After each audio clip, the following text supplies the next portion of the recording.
ओम नमः शिवाय। प्रभु जी, आज की कथा है महाभारत श्रृंखला में वन पर्व एपिसोड संख्या 145। अभी तक आपने सुना था विराट पर्व में कीचक का वध। अब कथा आगे। आज की कथा होगी राजा विराट और सुशर्मा में युद्ध। आइए अब कथा को प्रारंभ करते हैं। वैशंपायन जी कहते हैं, राजन, भाइयों के सहित कीचक को अकस्मात मरा हुआ देखकर सभी लोगों को बड़ा ही आश्चर्य हुआ। शत्रु सेना का संहार करने वाले दुर्जय वीर कीचक के विषय में देश विदेश में ऐसी ही चर्चा होने लगी। इस समय अज्ञातवास की अवस्था में पांडवों का पता लगाने के लिए दुर्योधन ने गुप्तचर भेजे थे। वे अनेकों ग्राम, राष्ट्र और नगरों में उन्हें ढूंढ ढूंढ कर हस्तिनापुर में लौट आए। उन्होंने कहा, राजन, पांडवों का पता लगाने के लिए हम सदा ही बड़ा प्रयत्न करते रहे, किंतु वे किधर से निकल गए यह हम जान न सके।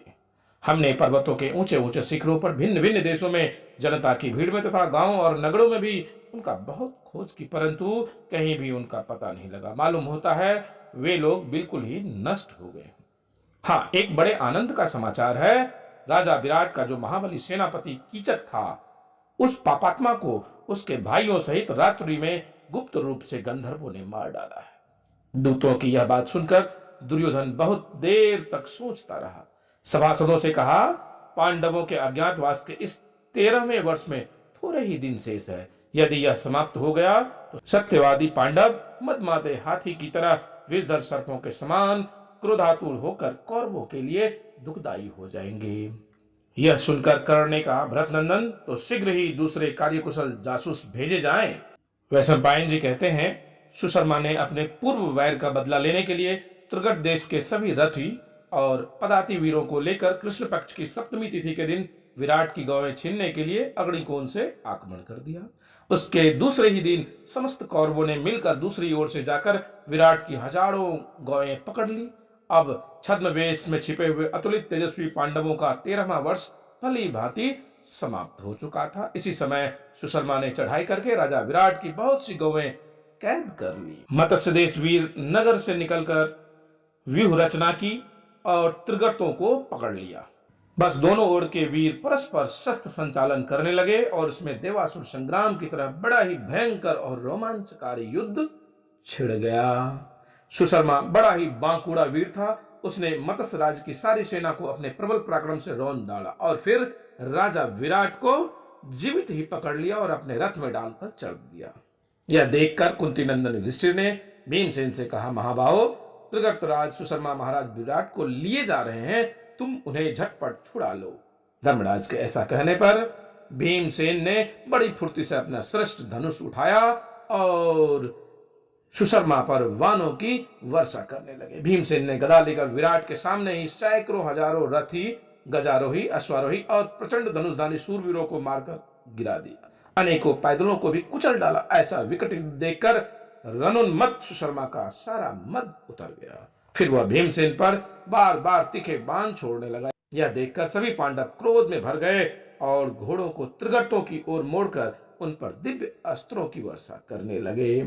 रथहीन हो जाने से सुशर्मा प्राण लेकर भागने लगा। तब भीमसेन ने कहा, राजकुमार लौटो, तुम्हें युद्ध से पीठ दिखाना उचित नहीं। क्या यही पराक्रम से तुम जबरदस्ती गौओं को ले जाना चाहते थे? ऐसा कहकर वे झट अपने रथ से कूदे और सुशर्मा के प्राणों के ग्राहक होकर उसके पीछे दौड़े। उन्होंने लपक कर सुशर्मा के बाल पकड़ लिए और उसे उठाकर पृथ्वी पर पटक कर रगड़ने लगे। सुशर्मा रोने चिल्लाने लगा। तब भीमसेन ने उसके सिर पर लात मारी और उसकी छाती पर घुटने टेककर उसके ऐसा घूसा मारा कि वह अचेत हो गया। महारथी सुशर्मा के पकड़ लिए जाने पर त्रिगर्तों की सारी सेना भयभीत होकर भागने लगी। तब महारथी पांडवों ने समस्त गौओं को फेर लिया तथा सुशर्मा को परास्त करके उसका सारा धन वापस छीन लिया। तब भीमसेन ने सुशर्मा को अपने रथ पर रख लिया और महाराज युधिष्ठिर के पास लेकर उन्हें दिखाया। तब धर्मराज ने प्रेम पूर्वक कहा, भैया, इस पाप कर्मा सुशर्मा को छोड़ दो। यह महाराज विराट का दास तो हो ही चुका है। फिर त्रिगर्तराज से कहा, जाओ, तुम अब दास नहीं हो, परंतु फिर कभी ऐसा साहस मत करना। युधिष्ठिर की यह बात सुनकर सुशर्मा ने लज्जा से मुख नीचा कर राजा विराट को प्रणाम कर अपने देश को चला गया। फिर मत्स्य राज विराट ने प्रसन्न होकर युधिष्ठिर से कहा, आइए, इस सिंहासन पर मैं आपका अभिषेक कर दूं। अब आप ही हमारे मत्स्य देश के स्वामी हो। तब युधिष्ठिर ने मत्स्य राज से कहा, महाराज आप बड़े ही दयालु हैं, भगवान आपको सर्वदा सब प्रकार से आनंद में रखे। राजन, अब शीघ्र ही दूतों को नगर में भिजवाइए, वे अपने संबंधियों को इस शुभ समाचार की सूचना दे। मत्स्य राज की आज्ञा को सिर पर रखकर दूत बड़े हर्ष के साथ पूरे नगर में इस विजय की घोषणा कर दी। प्रभु जी, आज की कथा को यहीं विराम देते हैं। आगे की कथा पुनः आगे। आप शिवा यात्रा दर्शन को लाइक शेयर सब्सक्राइब अवश्य कीजिएगा। शीघ्र मिलते हैं अगली वीडियो में, तब तक के लिए ओम नमः शिवाय।